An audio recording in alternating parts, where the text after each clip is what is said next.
may have run out of some queer fairy tales to share this Pride Month, though I am reposting some I've done in the past. You can find them at this playlist.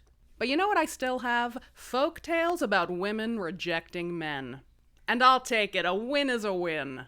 Today's folktale comes from Baffin Island in Canada, and it's an Inuit folktale that you might subtitle, "And They Were Roommates." This is two women who found their freedom. Fucked up fairy tales with Liz. Dings!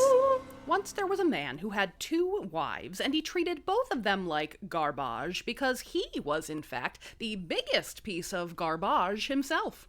He was so damn jealous he would lay hands on anyone who even looked at them, and he would lay hands on them if they so much as smiled at some other guy. He even fully took out a man who was rumored to have slept with one of his wives, before he even verified that the rumor was, just that.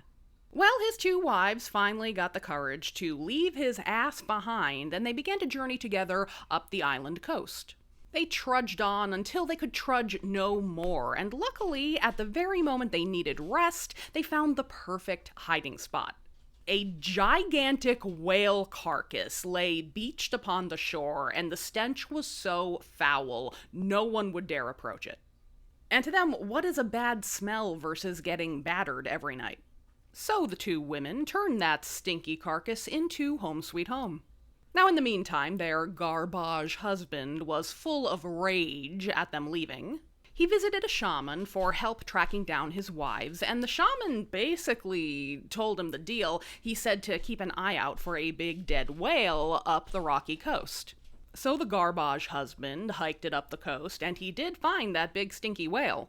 But it was so stanky, he was like, there is no way I am getting close to that thing, so he just yelled and he raged, and he said, "You better get out here." But the ladies just stayed in their gross whale and ate whale jerky until he got tired of yelling and finally left. And as time went on, the two women frankly got used to the putrid smell. And they lived there together happily ever after. Good for them.